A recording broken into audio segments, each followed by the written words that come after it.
Hey everybody, welcome back to my YouTube channel. Today we're going to be talking about how I earned a free trip to Hawaii using my Chase Sapphire Reserve card.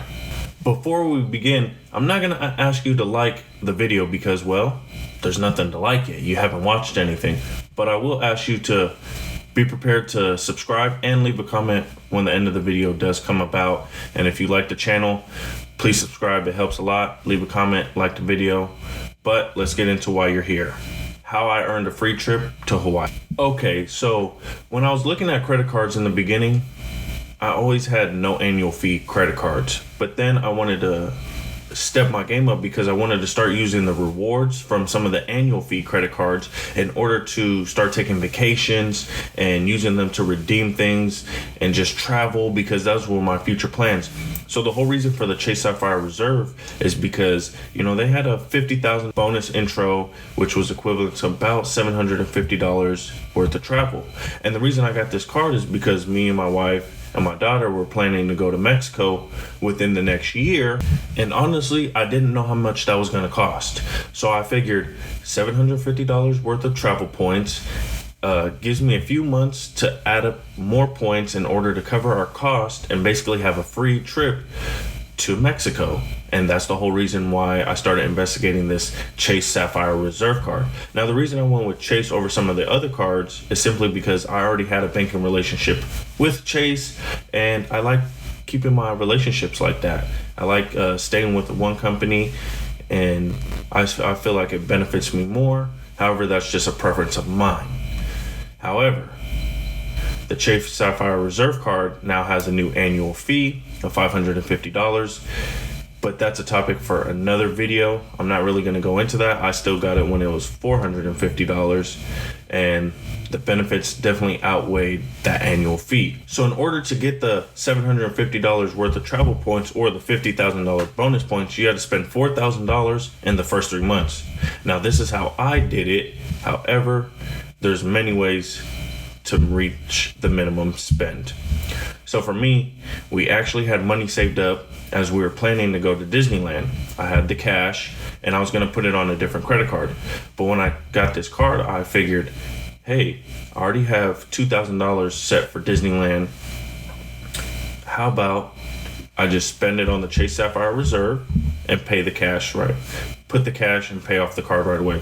One thing for sure that I've learned in the past with my other no annual fee credit cards and just learning about the credit card game is I used to be paying interest, being a consumer, spending my money not wisely, buying things that I didn't need. With the Chase Sapphire Reserve, one, it being an annual, having an annual fee of such a hefty price of $450, I said to myself, no way is there going to be a balance statement at the end of the month on this card. So every month I paid off. So I paid the $2,000 for the Disney trip on the Chase Sapphire Reserve card, then just paid it off after it posted 4 to 5 days later. So for the remaining $2,000, all I did was spend it on normal expenses, groceries, gas. I didn't go out and spend extra money in order to meet the minimum. All I did was purchase things that I was already going to be buying, but just using the Chase Sapphire Reserve card. And I feel like that's the best way to use any credit card. Do not use cash. If you have rewards or cash back and all these types of rewards that you could get from your credit cards, just use the credit cards, but pay it off. If you're not someone that could balance that very efficiently, some people don't know how to use a credit card, keep the cash in the bank account for when it's time to pay the card.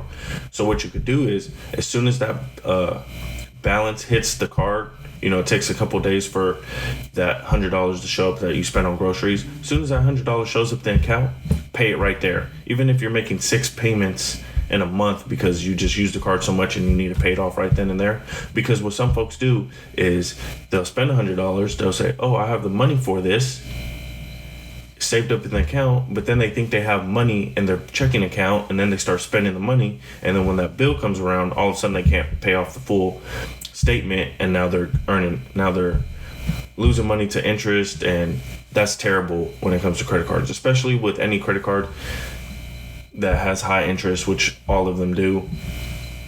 do not hold a statement balance. But anyways, it didn't take me long to get the remaining $2,000, so I got the $50,000 bonus points, $750 credit very quickly. I think it took me within a month. And then from there, I was like, perfect, I have $750 now. I don't know how much the trip to Mexico is going to be, but I'm going to keep using the card, earning little points by little points until it adds up, until we're ready to take a trip to Mexico, and the whole trip will be paid for. And I was like, perfect, this is the perfect plan. However, a trip to Hawaii came up where we were going to be taking a trip to Hawaii and the thoughts of going to Hawaii. So about 2 months later, after I had the Chase Sapphire Reserve, it was time for us to start looking at Hawaii because we wanted to go on a trip to Hawaii. So I started looking through the portal of Chase Sapphire Reserve, looking at how much everything costs for me, my wife, my daughter, round trip, 3 people. The trip ended up covering itself. The Chase Sapphire Reserve and the points I had earned actually covered the whole trip to Hawaii for the flights. Now, I will have to admit that my mother-in-law and my wife's friend actually are paying for the hotel, the Airbnb. So therefore, yeah, that cost isn't included into my points. So I would have had to pay out of pocket, but I do have a free flight there, and we're not pitching in for the Airbnb, so technically I'm having a free trip to Hawaii. All I have to worry about is the money we're going to be spending while we're out there. And so again, this is my first real experiences with an annual fee credit card, earning rewards and earning free flights, free trips, free travel. And honestly, I really love the Chase Sapphire Reserve. However, with the new annual fee, I'm not sure if I would suggest it to anyone new because just of that high hefty fee. And there's going to be another video in the future of why I'm not switching over from the Chase Sapphire Reserve to another annual fee credit card. But we'll save that for another video in the future.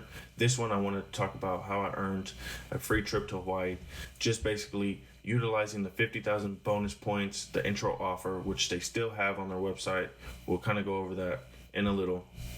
The 50,000 bonus points, and then just using the card daily for all expenses, paying the card off every single time I'm using it, and that earned me a trip to Hawaii. I didn't go out and spend extra money, buy extra consumer things, buy new clothes, buy a new TV. I didn't do any of that. Just make your everyday purchases and you will meet that $4,000 spend. You have 3 months to do it. It's very easy to spend $4,000 in 3 months if you're using the card for everyday purchases that you already normally do.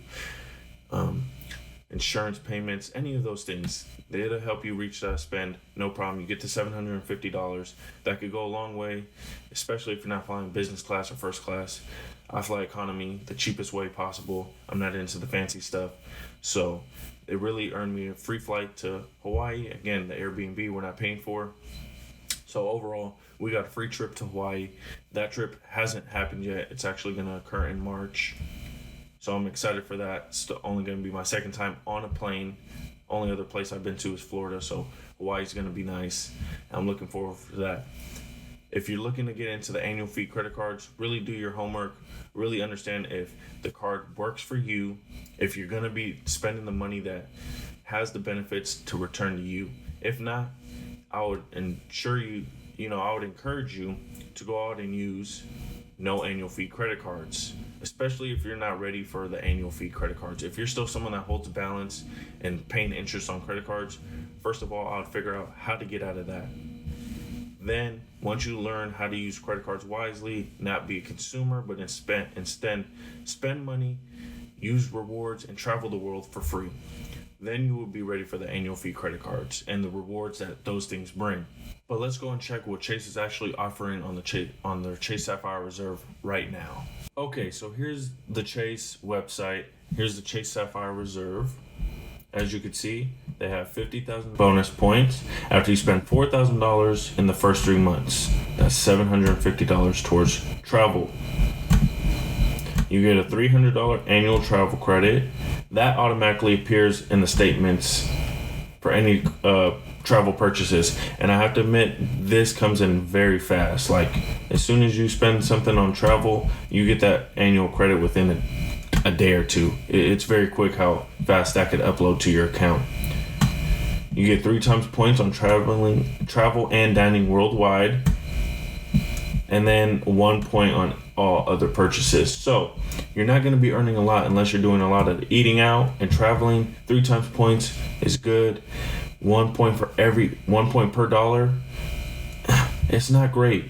Your points don't add up the quickest. I have to admit, there are other cards that give you a lot better rewards.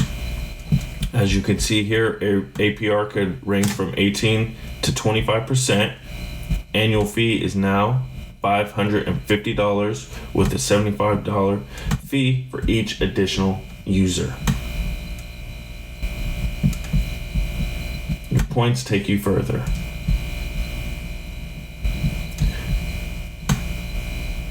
You know, what they don't include here is they don't show that you get the new benefits, which is 10 times points using Lyft and $60 statement credit towards Grubhub. And honestly, they're probably not showing it because it doesn't add any value to the actual card, and they just found a way to increase the value to $550. So I would be very cautious, do some more research. I don't have any other annual fee cards, so I can't suggest anything that I'm not using because I just don't feel like that's right.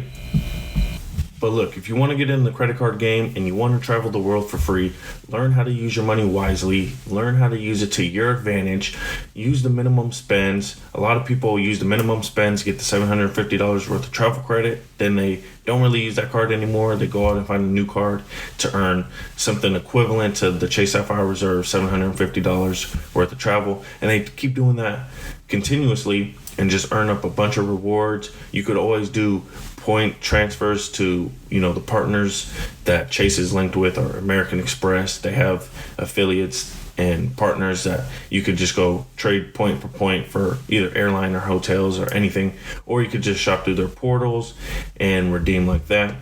But credit cards are a great way to travel the world for free, especially if you don't make a lot of money. Use your credit card wisely. Don't spend money that you're not normally going to spend, and just use the rewards to travel for free. It's basically that simple. But really, that's it. That's how you travel the world for free. You get the credit cards, you use the bonus points, and then you travel for free.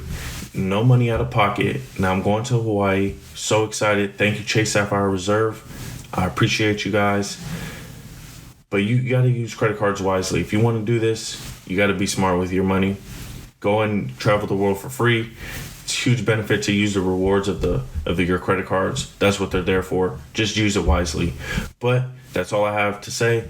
Now I'm going to ask you to like the video, comment, subscribe. I appreciate it. It helps out the channel a lot. And I'll see you guys on the next one.